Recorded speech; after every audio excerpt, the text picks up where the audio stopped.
I need a one dance, got a Hennessy in my hand. Hola, ¿qué tal amigos? ¿Cómo están? Bienvenidos a este nuevo video en la playlist de cardiología. El día de hoy vamos a estudiar los sistemas de control de la presión arterial, enfocándonos especialmente en el reflejo varorreceptor. Antes que nada, tienen que entender que esto es una continuación de los videos que ya hice acerca de la presión arterial. Ya hice uno explicando el modelo sencillo y el modelo complejo. Les recomiendo que vean esos videos antes de ver este porque vamos a ver muchos conceptos que ya tocamos ahí con mucho más detalle.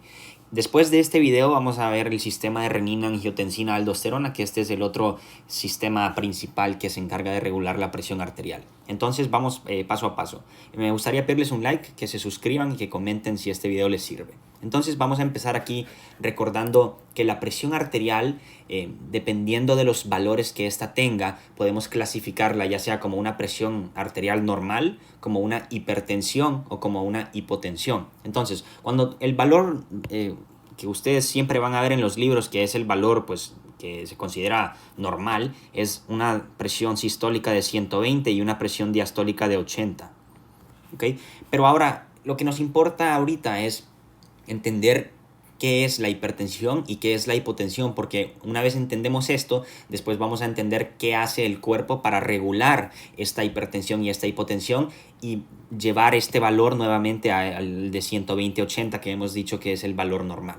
Entonces, no vamos a entrar en mucho detalle porque esto no es un video de la fisiopatología de la hipertensión, pero nada más les voy a mencionar qué es considerado hipertensión y qué es considerado hipotensión. Ya después vamos a tener videos de cada uno de estos. Hipotensión.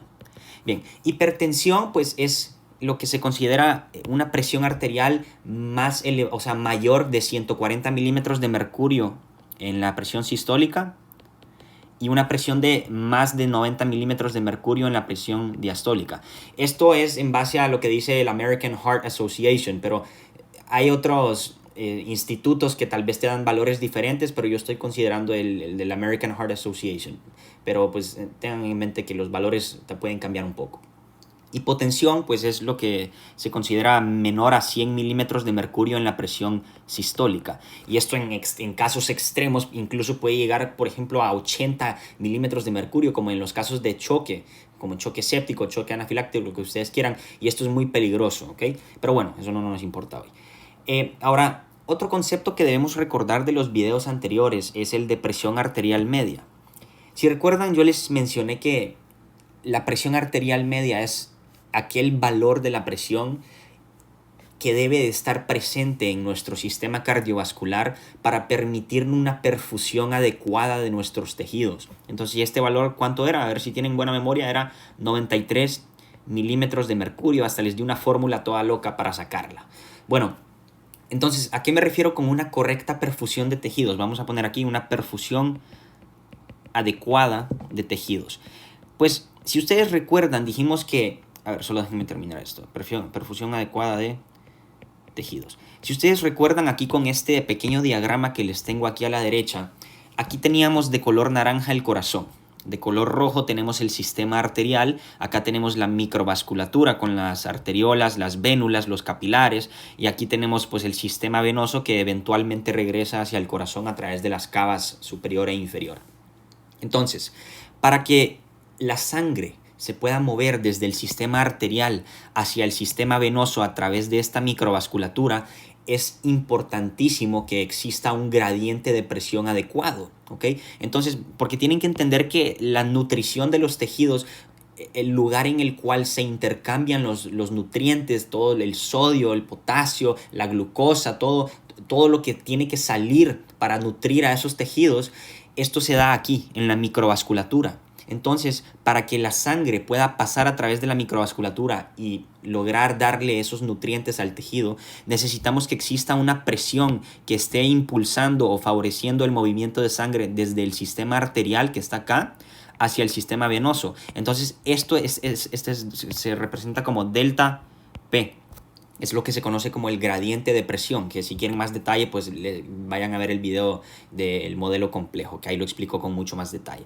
Pero entonces esto es en esencia la importancia de mantener una presión arterial constante. Por eso es que nuestro cuerpo siempre quiere mantener este valor para que los tejidos no se queden sin una irrigación adecuada. Por ejemplo, si nosotros bajamos la presión arterial demasiado, esto quiere decir que la sangre va a pasar con menor rapidez a través de la microvasculatura, de tal manera que ahora los tejidos, digamos el cerebro, que es uno de los más importantes, si nosotros bajamos la presión arterial, la sangre ya no va a poder pasar aquí a la velocidad requerida como para nutrir a este tejido. Entonces esto va a hacer que el tejido, pues lógicamente, reciba menos nutrientes y pues se produzca un daño en él y en su metabolismo. Y esto no es lo que queremos. Entonces por eso tenemos que mantener esa presión arterial en 93 milímetros de mercurio. ¿Ok? Bien. Ahora, la regulación de la presión arterial. Eso es lo que nos interesa ahorita. Esta se divide en dos grupos. Podemos tener los sistemas de regulación a corto plazo y tenemos los sistemas de regulación a largo plazo. Tienen que entender que hay muchos sistemas de regulación de la presión arterial. Sin embargo, los que yo les voy a explicar en este video, el reflejo vasoreceptor y en el próximo que vamos a ver el sistema renina-angiotensina-aldosterona, estos dos son los más importantes. Hay otros, ¿ok? Si quieren, búsquenlo en el Guyton, ahí los explica muy bien. Pero pues aquí nada más les voy a mencionar estos dos. Entonces, el reflejo vasoreceptor es el considerado el de corto plazo. Es el reflejo vasoreceptor. Esto quiere decir que el reflejo vasoreceptor funciona en cuestión de segundos o minutos. Es algo que es de un solo. En cambio, pues el sistema de largo plazo, que es el sistema de renina, angiotensina, aldosterona, que lo voy a abreviar así, este es a largo plazo. Este requiere varios días para que se observen sus efectos, porque esto ocurre a nivel del riñón y esto toma tiempo, ¿ok? Como eso ya lo vamos a ver después. Bueno, entonces, ya ahora olvídense del sistema de renina-angiotensina y enfoquémonos nada más en el reflejo vasoreceptor. Entonces, vámonos aquí abajo y tenemos que recordar algunos conceptos de la hemodinámica, es decir, de la presión arterial. Recuerden, la fórmula de la presión arterial es la siguiente. Presión arterial media es igual al gasto cardíaco por la resistencia periférica total. Esta es una de las fórmulas más importantes que si tienen que escribirla en un pizarrón en su cuarto, escríbanla para tenerla en su mente en todo momento, porque de verdad esta fórmula es muy importante. ¿Y qué es lo que nos quiere decir? Pues que para que nosotros podamos mantener una presión arterial media constante, debemos de modificar el gasto cardíaco y la resistencia periférica total. Y como esto está ambos en el numerador, esto quiere decir que presentan una relación directamente proporcional. Esto quiere decir que si yo incremento el gasto cardíaco, yo incremento la presión arterial. Si yo incremento la resistencia periférica total, yo incremento la presión arterial. Y esto es muy importante porque aquí es donde entra el reflejo vasoreceptor. El reflejo vasoreceptor se encarga de modificar el gasto cardíaco y la resistencia periférica total para poder de esa manera mantener esta presión arterial media constante. Entonces vean, en caso que haya hipertensión, el reflejo vasoreceptor, ¿qué creen que va a hacer? ¿Va a reducir el gasto cardíaco o incrementarlo? Pues lo va a reducir. Porque si tenemos hipertensión, lo que queremos es reducir el gasto cardíaco porque de esta manera vamos a reducir la presión. Y también, ¿qué creen que va a hacer? ¿Va a reducir la resistencia periférica total o la va a incrementar? Pues lógicamente la va a reducir, como vamos a ver después. Entonces, resistencia periférica total. Recuerden, el gasto cardíaco es la cantidad de sangre que el corazón moviliza desde... o sea, que el corazón bombea, en este caso si consideramos el ventrículo izquierdo, hacia la aorta por minuto. Y la resistencia periférica total es el grado de resistencia que presentan las arteriolas para el flujo de sangre. Entonces, si yo modifico estas variables hacia arriba, pues lógicamente la presión va a ser mayor, ¿okay? Porque si tenemos más sangre moviéndose por minuto desde el corazón hacia el sistema, hacia la circulación sistémica, pues vamos a tener más sangre en los tubitos de las arterias. Entonces, pues la presión va a ser mayor. Si tenemos mayor resistencia, pues vamos a acumular más sangre en el sistema arterial porque no va a poder pasar hacia el sistema venoso y pues esto también va a incrementar la presión arterial. Entonces, ¿qué pasa cuando tenemos hipotensión? Pues en este caso el reflejo barorreceptor tiene dos objetivos finales, y en este caso es incrementar el gasto cardíaco y también vamos a incrementar la resistencia periférica total. Entonces vean cómo son efectos completamente opuestos, porque en este caso queremos reducir ambos para poder regular esta hipertensión y llevarlo nuevamente a valores más negativos, y que en este caso serían 93 milímetros de mercurio para la presión arterial media. Y si tenemos hipotensión, es decir, la presión baja, vamos a aumentar el gasto cardíaco y la resistencia periférica total para incrementar la presión arterial. Entonces esto hasta ahorita es muy sencillo, espero que lo estén captando. Bien, entonces, ahora, ¿qué es un barorreceptor? Se deben estar preguntando. Es muy sencillo. Un barorreceptor se define como todo aquel grupo de receptores que tienen la capacidad de detectar cambios en la presión. Entonces vamos a poner aquí receptores que pueden detectar cambios en la presión. Que pueden detectar cambios en la presión. Vean, los barorreceptores son simplemente terminaciones nerviosas. Vean en esta imagen que les tengo acá. Estos son nervios, o sea, son neuronas sensitivas. Y en estas neuronas sensitivas, si yo dibujo una aquí y hacemos su terminal axónico mucho más grande, pues en este caso lo que vamos a observar es que van a tener pequeños canales aquí en su membrana, y estos canales van a poder responder ante diversos estímulos mecánicos, como lo es la presión. Entonces, cuando la presión modifica la actividad de estos canales, pues vamos a movilizar iones hacia el interior de la neurona, y esto va a permitir que se genere un potencial de acción. Ya lo vamos a ver más adelante con detalle. Ahorita nada más quería que les quedara claro el concepto de barorreceptor. Y estos barorreceptores lo que hacen es que están presentes en las paredes arteriales, en la carótida interna y en la aorta, como vamos a ver ahorita. Y al estar aquí, lo que van a hacer es que van a poder detectar los cambios de presión de acuerdo al flujo de sangre que está pasando por ellos. Entonces, básicamente son como sensores que están ahí diciendo, a ver, cuánto está la presión, cuánto está acá, cuánto está acá. Y en base a eso van a modificar el sistema barorreceptor. Bien, entonces, aquí lo que les tengo es una imagen que si ustedes ya llevaron anatomía, pues seguramente ya la van a conocer. Aquí tenemos la aorta. Entonces supongamos que aquí abajo está el ventrículo izquierdo. El ventrículo izquierdo emite la sangre a través de la aorta. Y pues la aorta en este caso tiene varias ramas. En este caso solamente les he dibujado una de ellas, que es la carótida común izquierda, porque si se ponen muy con detalle, pues tenemos a la arteria brachiocefálica, tenemos a la carótida común izquierda y tenemos a la subclavia izquierda. Pero ahorita nada más quiero que recuerden la carótida común izquierda y también la carótida común derecha, pero esa es rama del tronco brachiocefálico, pero en esencia es el mismo concepto. Aquí tenemos de color amarillo, entonces la carótida común izquierda. De color rojo tenemos la aorta. El callado de la aorta, para ser específicos. Vamos a poner el callado de la aorta, porque esta es la región de la aorta que está ubicada entre la aorta ascendente y la aorta descendente. ¿Okay? En el callado de la aorta es importante que recuerden que aquí es donde van a estar los barorreceptores. Después tenemos aquí de color azul, esta es la arteria carótida interna. Vamos a poner arteria carótida interna. Y después de color blanco tenemos la arteria carótida externa. No vayan a confundir esto con la enzima convertidora de angiotensina, que la vamos a ver en el próximo video. ACE. Bien, entonces, ¿en qué parte de este complejo de vasos sanguíneos tenemos pues a los barorreceptores? Los tenemos en el callado de la aorta, acá, y los tenemos en la arteria carótida interna, especialmente en una dilatación de esta arteria que se conoce como el seno carotidio. Entonces vamos a poner aquí que está en el seno carotidio.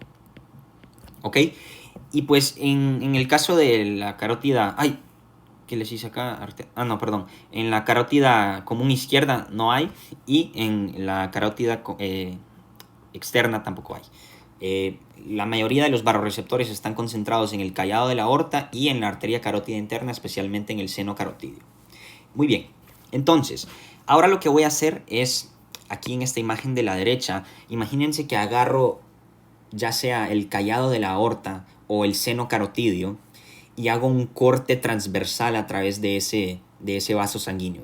Entonces aquí lo que estamos viendo es ya sea un corte transversal del callado aórtico o del seno carotidio. En esencia vamos a observar lo mismo. Lo que tenemos aquí en la parte más externa de color azul, esto es lo que se conoce como la túnica adventicia. ¿Okay? Después tenemos aquí de color rojo la túnica media, que está formada por músculo liso y tejido elástico. Y después tenemos acá de color verde la túnica íntima, que tenemos ahí el endotelio, tenemos el espacio subendotelial, tenemos todos los componentes más profundos de la arteria. Entonces, ¿en qué parte de la arteria vamos a tener los barorreceptores? Pues estos barorreceptores, vean como les tengo acá marcado, están en la túnica media. Aquí tenemos en color rojo la túnica media y acá están las neuronas que tienen en sus terminaciones nerviosas, recuerden, tienen esos canales que tienen la capacidad de modificar su actividad en base a la presión que detectan, ¿ok? Y esa presión la van a detectar aquí, a nivel de la túnica media. Entonces vean, acá tenemos una neurona, aquí está otra y todas emiten sus proyecciones hasta llegar a la túnica media. Y esto es importante, ya vamos a ver por qué. Bien, espero que todo esté quedando claro hasta ahora. Entonces, ahora sí, vamos a estudiar cómo es que la actividad de estos canales que les he mencionado se puede ver modificada de acuerdo a la presión que estos detectan. ¿Ok? Entonces, vean, cuando estos canales detectan la presión, ya les he mencionado que van a permitir el flujo de iones, en este caso iones positivos como el sodio, hacia el interior de la neurona. Si ustedes ya conocen algo de biología celular y de fisiología básica, saben que el sodio es un ion positivo que tiene la capacidad de producir potenciales de acción. Entonces, en este caso, se van a producir potenciales de acción.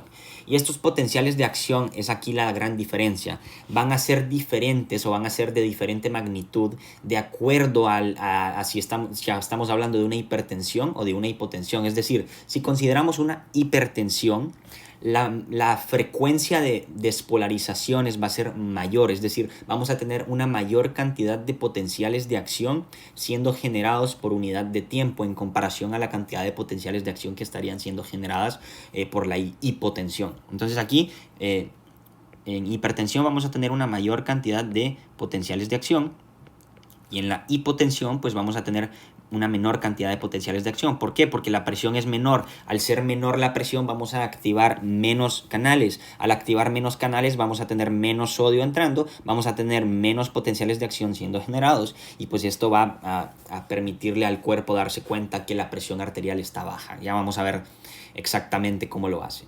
Aquí les voy a dar una analogía muy buena que leí hace poco, que es como un tambor. Analogía de tambores.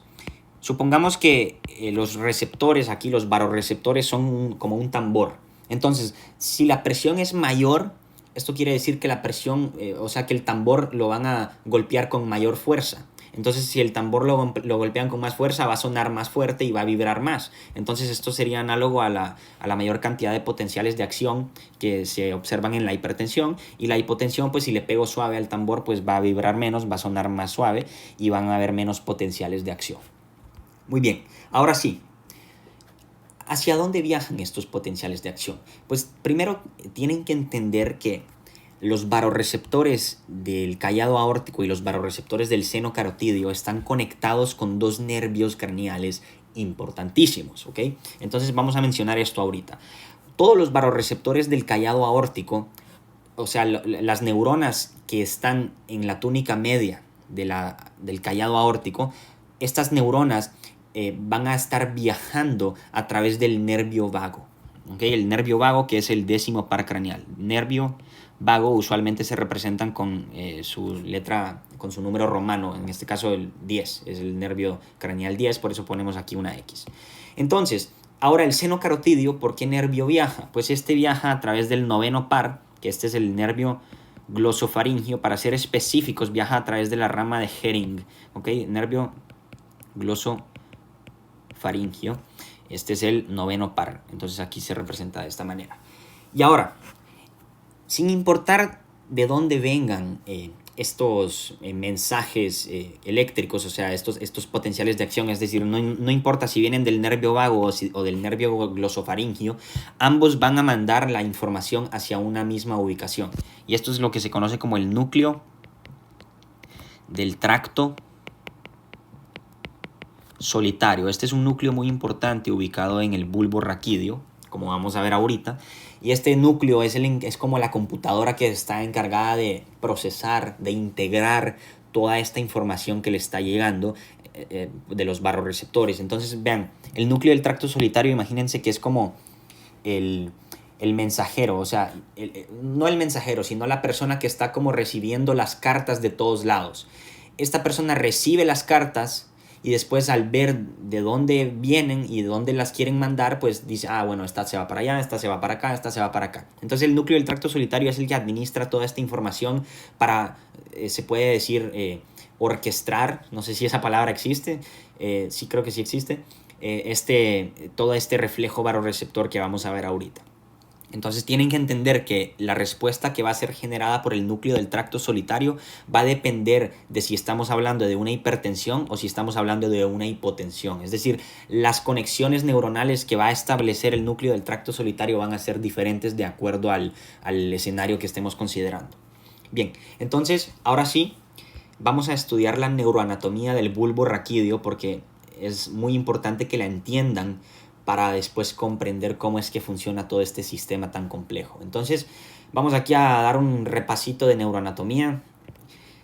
Vamos a tener acá de color amarillo, pues acá tenemos el cuerpo celular o el cuerpo neuronal de las neuronas que están formándome los barorreceptores. Recuerden, estamos hablando de un nervio craneal. Entonces, si el nervio craneal tiene un ganglio es una colección de cuerpos neuronales por fuera del sistema nervioso central y estos ganglios reciben nombres. ¿Cómo se llama? El del vago me parece que es el ganglio nodoso y el glosofaringio creo que se llama el ganglio petroso, si no estoy mal. Pero bueno, si no se acuerdan de los nombres no importa. Lo que importa es que estos nervios aquí está su terminación nerviosa, van a estar mandando su axón hacia el cuerpo neuronal. Esta es una neurona pseudo-unipolar. ¿Por qué? Porque tiene dos proyecciones, una proyección periférica y una proyección central. Esta neurona pseudo-unipolar después, ¿qué hice? Va a enviar acá su axón central hacia el sistema nervioso central. Y aquí va a irse hacia este núcleo verde que tenemos acá. Y este es el famoso núcleo del tracto solitario. Pero aquí vamos a volver a representarlo. Entonces acá está ya sea el nervio glosofaringio o el nervio vago. Después entra y se dirige hacia el núcleo del tracto solitario y hace sinapsis con este núcleo. Entonces vamos a representar aquí todas estas bolas que tengo acá todos estos círculos que tengo acá en el bulbo raquídeo para que no estén tan perdidos. Entonces vean, para que se ubiquen, este sería el aspecto anterior del bulbo raquídeo. Esto es un corte transversal, o sea, imagínense que, aquí está puente, bulbo raquídeo, médula espinal, cerebelo. Lo que yo hice es que corté a este nivel, o sea, aquí con el bulbo raquídeo es este que está acá, este es el bulbo raquídeo. Entonces yo corté a este nivel y entonces imagínense que, para que les quede muy claro, miren lo que vamos a hacer. Entonces imagínense que yo lo que hice es cortar a este nivel, entonces todo lo que estaba por encima lo quito. Y ahora lo que voy a hacer es que voy a poner mi ojo aquí arriba. Y voy a observarlo desde arriba y eso es lo que estamos viendo. Eso es un corte transversal del bulbo raquídeo. En inglés se le dice la famosa cross section, ¿ok? Por si ven eso en algún artículo para que no se confundan. Muy bien, entonces espero que ya estén ubicados. Este sería el lado derecho, este sería el lado izquierdo porque estamos considerando la posición anatómica y este sería el aspecto posterior. Aquí está la cavidad del cuarto ventrículo y todo eso, pero bueno, ahorita no voy a entrar en detalle con eso. De color azul tenemos aquí un núcleo muy importante en el aspecto más central del bulbo raquídeo y este es el núcleo del nervio hipogloso, que en realidad no nos importa el día de hoy porque el hipogloso no tiene nada que ver, pero nada más para que estén ubicados anatómicamente. Este es el 12º par craneal, este es el núcleo del nervio hipogloso. De aquí emergen todos los axones que van a formar parte de ese gran nervio que se encarga de inervar los músculos de la lengua, ¿ok? Pero bueno, después acá de color rojo al lado del núcleo del hipogloso tenemos lo que se conoce como el núcleo dorsal del vago. Este es un núcleo muy importante, no lo pueden olvidar jamás. Uy, ¿qué pasó? Este es el núcleo dorsal del vago. Y pues ya les he dicho que este es el 10º par. El nervio vago es un nervio muy complejo, ya que en este caso el nervio vago lleva axones de muchísimos núcleos. O sea, las neuronas que van a mandar sus axones hacia el nervio vago pueden venir de varios núcleos, como vamos a ver ahorita. Pueden venir del núcleo dorsal del vago, del núcleo ambiguo, ¿ok? Entonces tienen que entender que el vago es mucho más complejo en este aspecto. Pero ya van a ver, ahorita se los explico. Después, de color verde, pues ya les mencioné que este es el núcleo del tracto solitario. Entonces vamos a poner el núcleo del tracto solitario. Y después entonces, ahora que ya entendemos estos, vamos a mencionar el último que tenemos acá de color rosa, que esto es lo que se conoce como la formación reticular. Muy importante, ya vamos a ver por qué. Especialmente la formación reticular del bulbo raquídeo, porque la formación reticular se extiende a lo largo de todo el tallo cerebral, el mesencéfalo, puente y bulbo raquídeo. Y a lo largo de todo este tallo cerebral, pues tiene funciones diferentes. En este caso, la formación reticular del bulbo raquídeo es muy importante para controlar la presión arterial. También hay miles de otras cosas que hace, pero en este caso les estoy explicando la presión. Entonces, ahora, lo que tienen que entender es lo siguiente. Tenemos aquí el nervio, ya sea el glosofaringeo o el vago, que envía su información a través de este cuerpo neuronal después hacia el sistema nervioso central para que hagan sinapsis con el núcleo del tracto solitario. Les he dicho que el núcleo del tracto solitario es el encargado de integrar toda esta información. ¿Qué va a pasar? Pues en este caso, el núcleo del tracto solitario va a emitir diferentes axones y estos axones se van a ir a diferentes núcleos. Uno de ellos se va a ir acá, hacia el núcleo dorsal del vago, y el otro se va a ir acá, hacia la formación reticular. Y aquí lo mismo, con este lado, uno se va a ir al núcleo dorsal del vago, y el otro se va a ir hacia la formación reticular. Y es de esta manera que vamos a modificar el nivel de, se puede decir, de eferencias simpáticas que vamos a tener en el cuerpo. Ya van a entender a qué me refiero con esto. Entonces vean, tienen que entender que el núcleo dorsal del vago, dentro de este núcleo tenemos una región muy importante que se conoce como el centro cardioinhibidor. Después, en la formación reticular del bulbo raquídeo tenemos dos regiones muy importantes. Tenemos el centro vasomotor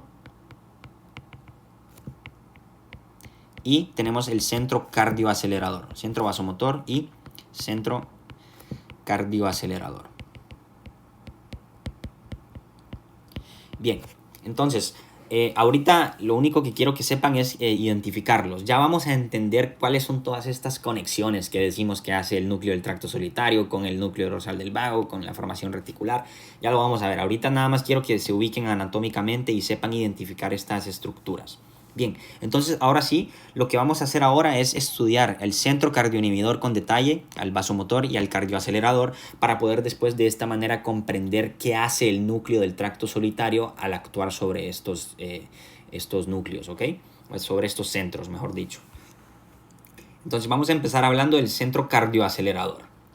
Bien, el centro cardioacelerador, como su nombre lo indica, está relacionado con el incremento de la actividad cardíaca. ¿Okay? Entonces, lo que va a pasar en este caso es que el núcleo del tracto solitario lo que hace es activar aquí al centro cardioacelerador.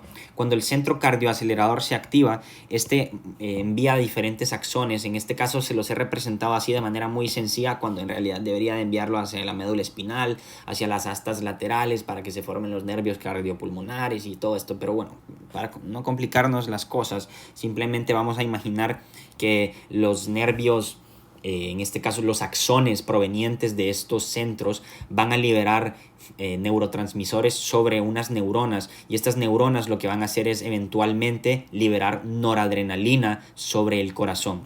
Entonces vamos a tener acá noradrenalina. Especialmente si ustedes ya tienen algún conocimiento, sabrán que los receptores adrenérgicos del corazón son los famosos beta 1. No sé qué le está pasando a mi lápiz hoy. Son los beta 1 adrenérgicos.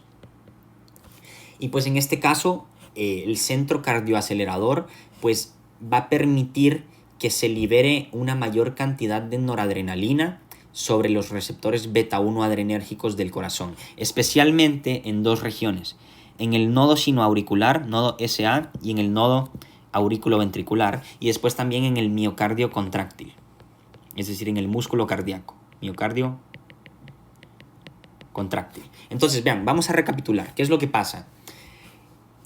Cuando el centro cardioacelerador se activa, este va a permitir la activación del sistema nervioso simpático. Entonces, si ustedes saben el sistema nervioso simpático, ¿qué neurotransmisor libera? Libera noradrenalina. Entonces, acá tenemos la neurona del centro cardioacelerador. Imagínense activando acá a esta neurona del sistema nervioso simpático. Al ser activada, está liberando noradrenalina sobre los receptores beta 1 adrenérgicos del corazón. Entonces, imagínense que acá está el receptor. Entonces, esta noradrenalina, al ser liberada sobre los receptores beta 1 adrenérgicos, especialmente a nivel del nodo sinoauricular y aurículo-ventricular y el miocardio contráctil, es aquí donde vamos a observar diferentes efectos. Entonces, vean, en primer lugar, lo más importante que vamos a observar es lo que se conoce como cronotropismo positivo. Cronotropismo positivo. ¿Esto qué quiere decir? Cronotropismo positivo es cuando incrementamos la frecuencia cardíaca, cuando hay un efecto que tiene un incremento en la frecuencia cardíaca. Entonces, en este caso, vamos a incrementar la frecuencia cardíaca. Si incrementamos la frecuencia cardíaca, ¿qué pasa? Recuerden, la fórmula de gasto cardíaco es frecuencia cardíaca por volumen sistólico. Si yo incremento la frecuencia cardíaca, ¿qué voy a hacer? Voy a incrementar el gasto cardíaco. Entonces, incremento el gasto cardíaco. Si yo incremento el gasto cardíaco, ¿qué va a pasar? Vámonos a esta fórmula que les expliqué al principio. Vean, acá está. Presión arterial media es igual a gasto cardíaco por resistencia periférica total. Si yo incremento gasto cardíaco, incremento presión arterial. Entonces, si yo incremento gasto cardíaco, presión arterial media incrementa. Bien, entonces, este es uno de los principales efectos del centro cardioacelerador. Otro de ellos que en este caso es debido a sus efectos sobre el miocardio contráctil, eso es lo que se conoce como inotropismo positivo. Inotropismo positivo. En este caso, inotropismo hace referencia al nivel de contractilidad del miocardio, es decir, qué tan fuerte se contrae el músculo del corazón. Cuando decimos que hay inotropismo positivo, esto quiere decir que se contrae con mayor fuerza. Entonces vamos a decir que hay mayor contractilidad, es elevada. Si yo incremento la contractilidad, ¿qué quiere decir? Que el corazón se vuelve más eficiente para bombear la sangre. Esto quiere decir que voy a incrementar la cantidad de sangre que estoy bombeando hacia la circulación sistémica. Entonces esto quiere decir que mi volumen sistólico va a incrementar. ¿Por qué? Porque el volumen sistólico es la cantidad de sangre que mueve el corazón por cada latido. Entonces, si está más fuerte el corazón, pues va a mover más sangre, va a haber mayor volumen sistólico. Entonces, si hay mayor volumen sistólico, recuerden la fórmula de gasto cardíaco, ¿cuál era? Volumen sistólico por frecuencia cardíaca. Ya modificamos uno de ellos, que es la frecuencia cardíaca. Ahora estamos modificando el otro. Entonces, ¿qué va a pasar? Pues vamos a incrementar el gasto cardíaco también, pero ahora de otra manera. Y al incrementar el gasto cardíaco, ¿qué hacemos? Incrementamos la presión. Este es uno de los sistemas más importantes para incrementar la presión arterial. Ya vamos a integrar todo ahorita. De verdad, si no les está quedando claro el panorama completo, sigan viendo el video y les va a quedar claro, se los aseguro. Bien, entonces, nada más para recapitular. El efecto cronotrópico positivo se debe a la activación de los receptores beta 1 adrenérgicos del nodo SA y del nodo AB, porque esto permite que se generen una mayor cantidad de despolarizaciones y por lo tanto se genere una mayor frecuencia cardíaca. El incremento el efecto inotrópico positivo se debe al incremento de la actividad de los receptores beta 1 adrenérgicos del miocardio contráctil. Muy bien. Espero que esté quedando claro hasta ahora. Ahora pasamos al centro vasomotor, que recuerden este era otro de los que se encontraba en la formación reticular del bulbo raquídeo. En este caso pues sucede lo mismo. Vamos a activar el centro vasomotor. Aquí está una neurona del centro vasomotor en el bulbo raquídeo. Esta va a activar otra neurona del sistema nervioso simpático. ¿Qué vamos a liberar? Pues noradrenalina. Noradrenalina. Al liberar esta noradrenalina, pues vean cómo se llama vasomotor, el centro vasomotor. Esto quiere decir que vamos a estar modificando la actividad de los vasos sanguíneos. En este caso, el receptor que nos importa no es el beta 1, sino que es el alfa 1. Receptor alfa-1 adrenérgico. Porque este receptor básicamente está presente en el músculo liso de las arteriolas. Entonces vamos a tener aquí músculo liso de las arteriolas. Básicamente lo que vamos a observar es que vamos a tener el músculo liso de estas arteriolas decorado de receptores alfa-1 adrenérgicos. En este caso, pues al unirse la noradrenalina con este receptor va a incrementar vamos a contraer el músculo liso. Al contraer el músculo liso, ¿qué va a pasar? Pues yo voy a hacer una vasoconstricción. Recuerden del video anterior, si yo hago vasoconstricción, ¿qué va a pasar? Voy a incrementar la resistencia periférica total. Si yo incremento la resistencia periférica total, ¿qué hago? Incremento la presión arterial media por la fórmula. Presión arterial media es igual a gasto cardíaco por resistencia periférica total. Vean cómo todos los factores los cubrimos ya. Todo esto con el objetivo de incrementar la presión arterial media. Bien. Ahora sí, pasamos al centro cardioinhibidor. Pues este, como su nombre lo indica, inhibe la actividad del corazón. ¿Cómo lo hace? Pues ahorita lo vamos a ver. Recuerden lo que les dije, que el centro cardioinhibidor estaba presente en el núcleo dorsal del vago, que está acá de color rojo. Es este núcleo que está en el aspecto posterior del bulbo raquídeo. Centro cardioinhibidor. Pues en este caso entonces vamos a observar la actividad del nervio vago. Esto quiere decir que cuando el nervio vago se activa, debido a la estimulación por parte del núcleo del tracto solitario, como vamos a ver dentro de unos minutos, esto hará que el nervio vago envíe su información a través del axón, y en este axón pues vamos a tener una sinapsis con otra neurona del sistema nervioso parasimpático, en este caso la neurona postganglionar, que es muy corta, y esta que va a liberar noradrenalina o acetilcolina. Pues, acetilcolina, señores, acetilcolina. Y esta acetilcolina va a actuar en los receptores muscarínicos, me parece que son los M2, sí, creo que sí, los receptores muscarínicos tipo 2 del miocardio, y en este caso la gran diferencia es que aquí solo vamos a actuar sobre el nodo sinoauricular y sobre el nodo auriculoventricular. No vamos a actuar sobre el miocardio contráctil. Importante, el nervio vago no tiene efectos en la contractilidad, solamente tiene efectos en la frecuencia cardíaca. Es importante que recuerden eso. El único que tiene efectos inotrópicos es el sistema nervioso simpático. El sistema nervioso parasimpático no. ¿Por qué? Porque en el miocardio contráctil sí vamos a tener receptores beta-1 adrenérgicos, pero no vamos a tener estos receptores muscarínicos. Bien, entonces en este caso lo único que vamos a observar va a ser un efecto de cronotropismo negativo. ¿Por qué? ¿Qué es lo que pasa? Cuando la acetilcolina se une con el receptor muscarínico, lo que hace es que a través de diversas vías intracelulares va a permitir que el músculo liso se relaje. ¿Ok? Músculo liso, ¿qué les estoy diciendo?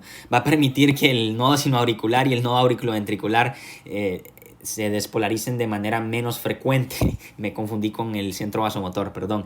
Los receptores muscarínicos están presentes en las células del nodo SA y del nodo AB. Entonces, al interactuar la acetilcolina con estos receptores, vamos a lograr reducir la frecuencia cardíaca. Esto es conocido como cronotropismo positivo. Entonces, si reducimos la frecuencia cardíaca, ¿qué va a pasar? Pues vamos a reducir el gasto cardíaco. Si reducimos el gasto cardíaco, vamos a reducir la presión arterial. Bien, algo muy importante que tienen que entender es que el nervio vago de cada lado se dirige hacia una estructura diferente. El vago derecho inerva el nodo SA. ¿Okay? Y el vago izquierdo inerva el nodo auriculoventricular. Esto es importante en algunas patologías, ya lo van a ver ahí cuando vean pato. Bien, ahora sí, vamos a integrar todo. Ya entendemos cómo funciona el centro cardioacelerador, el centro vasomotor, el centro cardioinhibidor. Ya entendemos cuáles son sus funciones, cómo es que logran un efecto cronotrópico positivo y negativo y inotrópico positivo. Ya entendemos todo esto. Ahora vamos a integrarlo todo. ¿Qué pasa cuando tenemos hipertensión? Pues vean, si tenemos hipertensión, acá lo tengo representado con una mayor cantidad de líneas rojas, es decir, vamos a tener mayor estímulo sobre el vasoreceptor. En este caso vamos a tener la entrada de sodio, entonces vamos a tener aquí la entrada de sodio. Este sodio ya dijimos que va a lograr la generación de un potencial de acción. Vamos a tener potenciales de acción y van a ser más o menos, van a ser más. ¿Por qué? Porque tenemos hipertensión. Si nosotros tenemos una mayor cantidad de potenciales de acción llegando hacia el núcleo del tracto solitario, es decir, aquí, recuerden, estos potenciales de acción viajan a través del nervio vago y el nervio glosofaringeo. penetran en el bulbo raquídeo y establecen sinapsis con el núcleo del tracto solitario. Entonces recuerden, el núcleo del tracto solitario es el que dice, ok, vamos a analizar qué está pasando. Si me están llegando muchos potenciales de acción, esto quiere decir que hay hipertensión. Si me están llegando muchos potenciales de acción, es decir que se están activando los barroreceptores con mayor frecuencia. Entonces, ¿qué tiene que hacer el núcleo del tracto solitario? Tiene que reducir la presión arterial. Tiene que encargarse de activar a los centros encargados de reducir la presión arterial y de inhibir a los centros encargados de incrementar la presión arterial. ¿A qué me refiero con esto? El núcleo del tracto solitario, ¿qué creen que va a hacer sobre el centro cardioinhibidor? ¿Lo va a estimular o lo va a inhibir? Obviamente lo va a estimular. ¿Por qué? Porque si yo estimulo el centro cardioacelerador, pues vamos a tener esta liberación de acetilcolina sobre el corazón y vamos a lograr cronotropismo negativo. Si yo logro cronotropismo negativo, pues ¿qué va a pasar? Vamos a reducir la presión arterial. Entonces vean cómo este es uno de los mecanismos para reducir la hipertensión, disminuir el centro, incrementar la actividad del centro cardioinhibidor, perdón. ¿Qué va a pasar ahora con el centro cardioacelerador? Centro cardioacelerador. Pues si yo tengo hipertensión, ¿creen que voy a querer incrementar mi frecuencia cardíaca? No, ¿verdad? Entonces vamos a inhibirlos al centro cardioacelerador. El núcleo del tracto solitario es el que está haciendo todo esto, es el máster en esto. Y después, ¿qué va a pasar entonces con el centro vasomotor? Pues también lo vamos a inhibir, porque yo no quiero incrementar la resistencia periférica total, porque eso hará que la presión arterial incremente. Entonces todo esto tendrá como efecto una reducción de la presión arterial hasta llevarlo nuevamente a un valor normal. Bien, ahora ¿qué pasa con la hipotensión, mis amigos? Pues es lo opuesto.